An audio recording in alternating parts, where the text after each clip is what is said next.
आपका जो सवाल है कि आप एक का समर्थन क्यों नहीं करते हैं। देखिए, बात यह है कि मेरी पैदाइश ही दो लोगों के मिलने से हुई है। मेरे माँ बाप की शादी नहीं होती तो हम पैदा नहीं होते।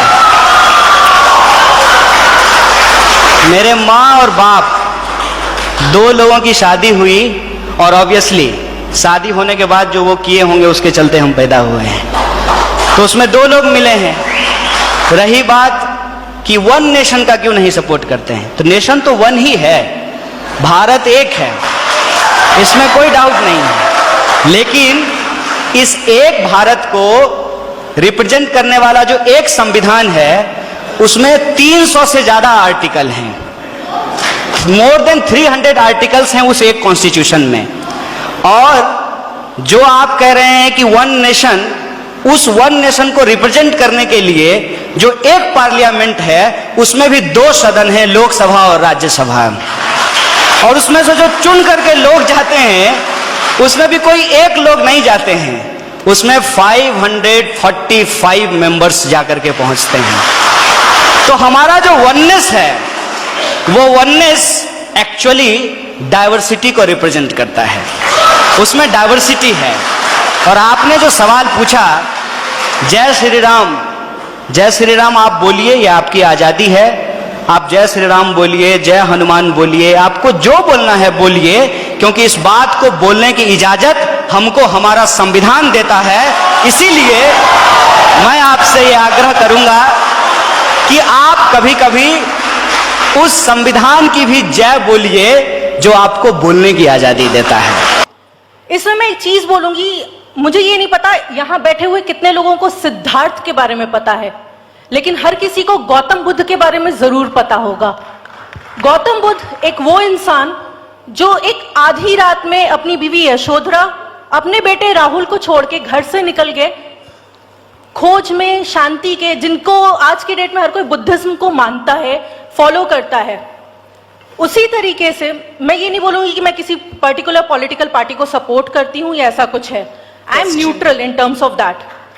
अगर क्वेश्चन इज दैट, जब एक इंसान घर छोड़ के आधी रात को निकल रहा है, सिद्धार्थ से वो बुद्ध, गौतम बुद्ध बन सकता है, तो अगर कोई दूसरा इंसान अपने घर से अपनी बीवी को छोड़ के अगर निकला है तो उसके पर्सनल लाइफ पे, Let's listen to the question, please. उसके व्यक्तिगत जीवन पे कटाक्ष करके आगे बढ़ने से हमें क्या फायदा होगा। आपने जो बाद में चीजें बोली वो करना सही है, वो आगे बढ़ना सही है, हम वही मानते हैं, लेकिन क्या फायदा है किसी के व्यक्तिगत जीवन पे कटाक्ष करके, उससे हम कहां तक पहुंच सकते हैं। मूल प्रश्न है आपका कि किसी भी इंसान के व्यक्तिगत जीवन पे कटाक्ष क्यों करते हैं।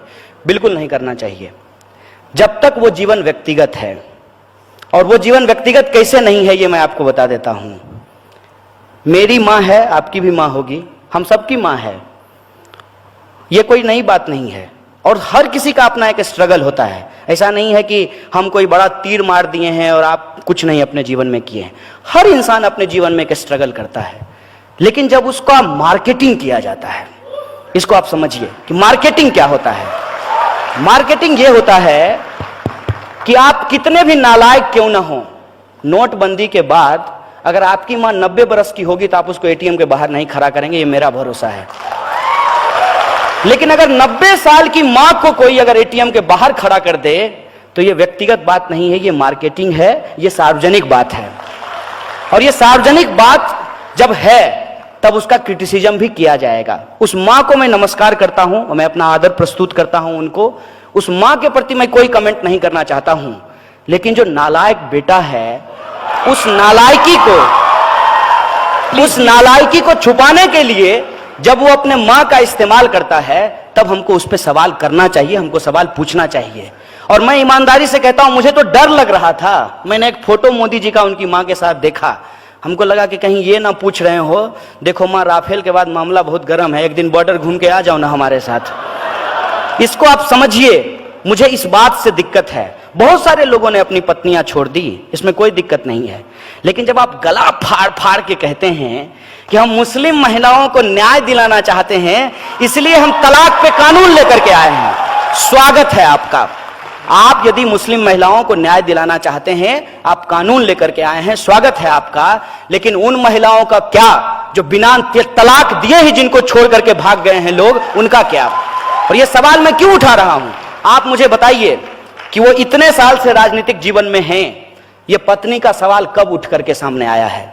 जब चुनाव आयोग ने कहा कि यदि आप शादीशुदा हैं तो उस कॉलम को आप छोड़ नहीं सकते हैं, उस कॉलम को आपको भरना पड़ेगा। और ये क्या होती है? ये एंटी विमेन मानसिकता जो है, मैं उसके खिलाफ हूं और उससे जोड़ करके मैं देखता हूं, और उसको आप समझिए मैं कैसे देखता हूं। व्हाट्सएप पे आपके ऊपर मैसेज आएगा पत्नियों के खिलाफ, तमाम तरीके का मैसेज जो है वो आएगा, उसमें औरतों के खिलाफ और पत्नियों के खिलाफ आपको मैसेज मिलेंगे। अगर शादी इतनी ही बुरी चीज है, अगर शादी करने वाले सारे लोग खराब ही होते हैं, जो भी शादी करता है वो समाज में लूटता है और लूट मार मचाता है, तो मुझे बताइए गब्बर सिंह की तो शादी नहीं हुई थी, वो किसके लिए लूट रहा था?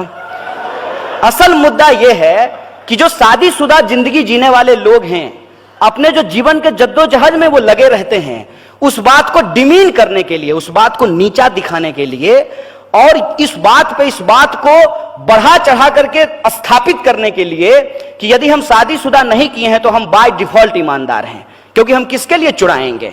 और ये कोई मोदी जी की ही बात नहीं है, मैं आपको याद दिलाना चाहता हूं, जब अटल बिहारी वाजपेयी प्रधानमंत्री बने थे तब भी यही कहा गया था कि अटल जी किसके लिए चुराएंगे, क्योंकि उनको तो कोई है ही नहीं, वो शादी ही नहीं किए हैं।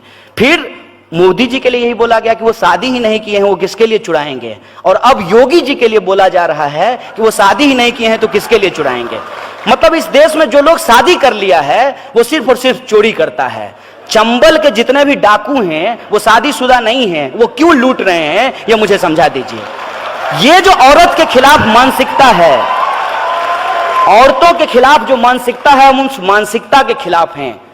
क्यों हम स्वीकार नहीं करेंगे, हमको बताइए। अगर हमने शादी की है तो कोई अपराध किया है क्या, कोई पाप किया है कि हम स्वीकार नहीं करेंगे कि हमने शादी की है? हम इसलिए छुपाते हैं ताकि वो जो हमारा मार्केटिंग है, उस मार्केटिंग का पॉइंट कम हो जाएगा। और ये जो मार्केटिंग के पॉइंट हैं, इस पॉइंट पे हमको किसी इंसान को नहीं जज करना है, हमको उस व्यक्ति के प्रधानमंत्री के बतौर क्या काम है इस पे हमको जज करना है। लेकिन बतौर प्रधानमंत्री जो वो काम नहीं किए हैं, इसी बात को डाइवर्ट करने के लिए वो माता और पत्नी के पास पहुंच जाते हैं। कौन ऐसा बेटा होता है मुझे बताइए तो, माँ का पैर छूते हुए फोटो खिंचवाता है, कैमरा लेकर के माँ से मिलने के लिए जाता है? कौन ऐसा बेटा होता है? इस बात को समझिए, मैं उस साजिश के खिलाफ हूं कि जब कोई इंसान अपनी जो हकीकत है उसका मार्केटिंग करके सवाल को गुमराह करने लगे, तो इस साजिश को हमको समझना चाहिए। और इस बात से मैं पूर्णतः सहमत हूं कि किसी भी व्यक्ति के व्यक्तिगत जीवन पे कटाक्ष नहीं करना चाहिए। मसलन कोई भी व्यक्तिगत जो बयानबाजी होती है व्यक्तिगत जीवन को लेकर के, उससे बचने का प्रयास करना चाहिए। लेकिन जरूरत इस बात की है कि वो बात व्यक्तिगत हो। सार्वजनिक जीवन में अगर कोई बात है तब उस पर बात बोली जाएगी। मैं ये बात स्वीकार कर रहा हूं कि मैं राजनीति कर रहा हूं और मैं वामपंथी राजनीति कर रहा हूं। मैं मैडम से और उनके जो मास्टर हैं उनसे अपील करता हूं कि वो भी ये स्वीकार करें कि वो राजनीति कर रहे हैं और वो नाथूराम पंथी राजनीति कर रहे हैं। यही बात है, इसको स्वीकार कर लीजिए।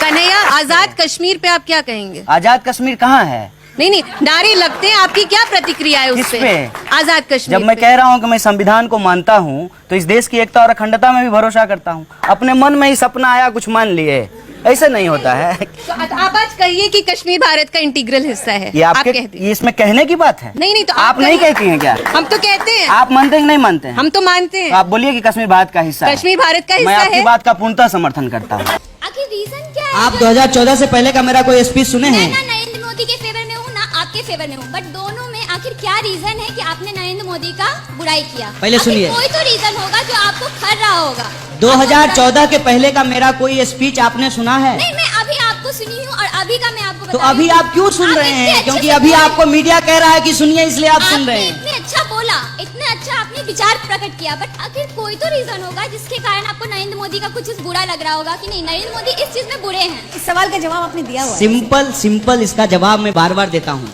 नरेंद्र मोदी आज देश के प्रधानमंत्री हैं और बतौर नागरिक हम आज के प्रधानमंत्री से सवाल करेंगे, देश के पहले प्रधानमंत्री से सवाल नहीं करेंगे।